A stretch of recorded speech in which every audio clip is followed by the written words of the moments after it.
I am naturally obsessive, hopefully on a less than psychological disturbing way, but I do tend to get very enthusiastic. And actually enthusiastic is a word I much prefer. It literally means infected by the gods.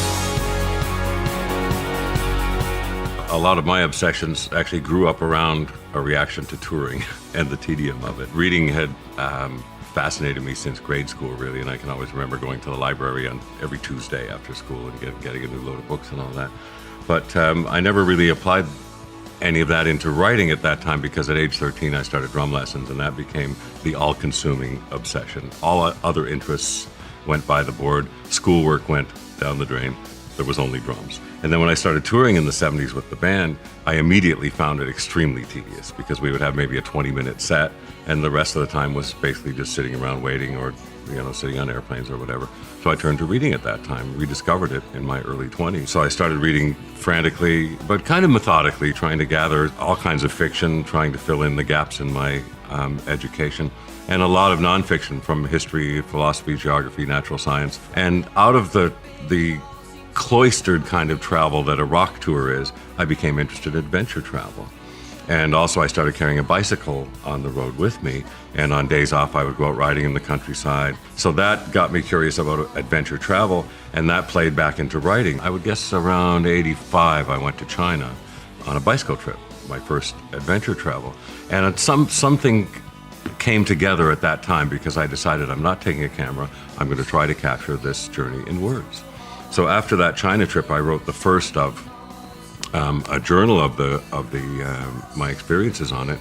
I traveled then to East Africa after that, and toured around the national parks and the wildlife, and climbed Mount Kilimanjaro and wrote that one up. Probably about 6 books that I published privately, just small editions for friends and all that, till 20 years later, in 1996, published my first book, which was about cycling in West Africa, and gathered the experiences mainly of a trip around the country of Cameroon and into war-torn Chad at the time. One nice comment that a few friends have made: I'm really glad you made that trip so I don't have to. But that's where my taste for travel, which I've always loved since childhood, and then adventure travel took it up a notch, and then writing came into it. That's what I wanted to write about. So after The Masked Rider, then I had certain reverses in life that led to the next book, which is about a motorcycle journey around North America, from the Arctic to Central America and Belize. 55,000 miles of motorcycling and reflection that led me into a new kind of life. And then my one kind of a musical autobiography, I call it, traveling music. I was driving from LA to Big Bend National Park in Texas, and listening to music along the way and thinking about what I wanted to write next. And as I drove, I'm thinking, well, this is a story. The music that I'm listening to, why I chose to listen to it, what it represents to me and my past and my life. And I decided to weave that into, it's really a long song form, this book, of verses, choruses, and bridges and so on. And then I'd always wanted to capture touring life, talk about adventure travel, and talk about a deep experience that I really wished I could share with people, and have tried various ways in songs and in prose over the years. And finally I decided to fully document a tour, which was Rush's 30th anniversary tour. Roadshow was a concert tour by motorcycle, which I thought was or a landscape with drums, which I thought was another interesting play on the common title. But after that, I had the same sort of crisis about what do I want to write about now, having captured so much. And then I thought, well, I'll just take a break and write short pieces. So that I found after about 3 or 4 years, suddenly I had a book's worth of stories. And that became the next volume. This was the special limited edition with the drummer's bass drum crest on the front. And it became a book far and away that included stories that ranged so far from not just motorcycle travels and not just drumming stories, but cross-country skiing up in Quebec and snowshoeing up in Quebec. They're all my adventures, let's face it, musical adventures, touring adventures. They're all something that I wish to share with others. My two-wheeled obsession really began around the mid-'80s. Started using a bicycle to travel around the city. And then we were out on tour in probably '84, a day off in Salt Lake City. I thought, I want to go for a bicycle ride. So I found a bicycle store open on a Sunday, and then started riding every day after that, and then started building up into greater distances. And then around the mid-'90s, that transferred into motorcycling, and I started riding, having always wanted to, and said I would ride a motorcycle when I was grown up. And by my mid-40s, I figured I was as grown up as I was going to get. So I started riding, and again, my ambition kept increasing, where I wanted to ride greater distances, farther places. So in the mid-90s, I started riding in the off-season adventures up to the Arctic and around Mexico that spring, and then around Europe down to Tunisia, North Africa, into the Sahara. And then around that time had the idea that, this might work on tour. That if I traveled on my own and had a bus and a trailer, I could carry a motorcycle and ride every day, ride to the shows, ride between the shows. So it became a total escape from the combination of tedium and circus that is rock touring.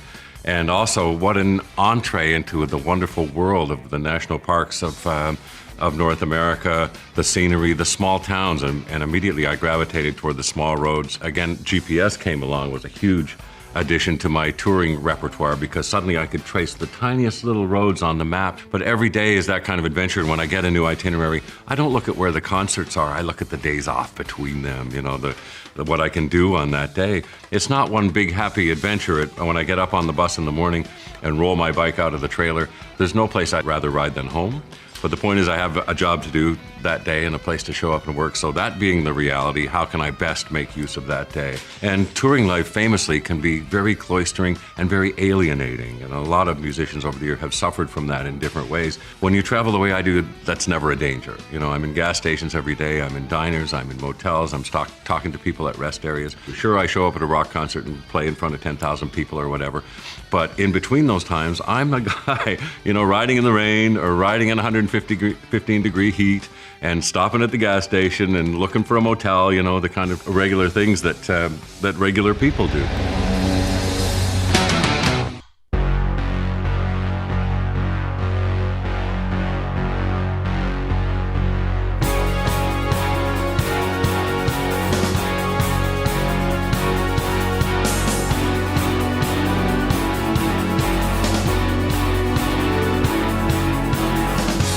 Drums and cymbals in general, it might be said that the drums are the verbs and subjects of the sentence.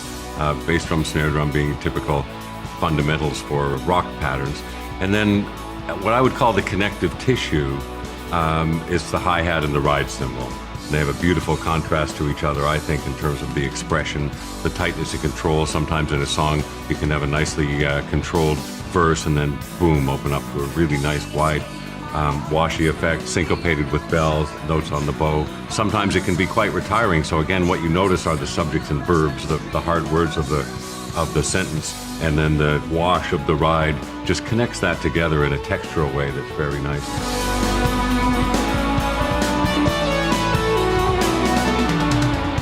I always think of this ride that we started when I visited the Sabian factory in Meductic, New Brunswick. So I think late 2003. The first thing we did sitting in the vault was put up a plain gray pie of metal and then explored different treatments of the lathing and the hammering had on it.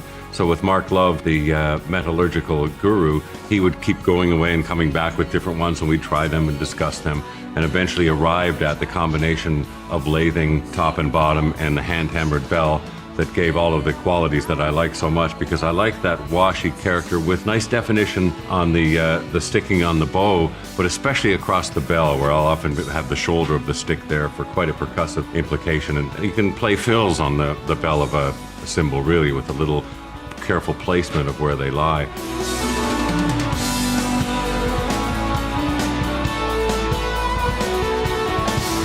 The uses that I put it to that we can look at sometimes in different ride patterns, and what I've learned over time, my studies with Peter Erskine, where he was very emphatic about the type of ride that I had to have and the type of approach and sticking and the laser limitations and so on, which in my type of more dynamic rock playing has to grow from that, but it was a wonderful place to start from the expressive ability of a ride cymbal. Or if I do on riding on double surfaces, where I'll use a pattern that goes between the ride cymbal and the china up here, for example, or between the ride and the X-hat here, or even sometimes I'll have my left hand over here on the hi-hat and be accenting on the upbeats on the bell, for example, the pattern in subdivisions that we'll look at.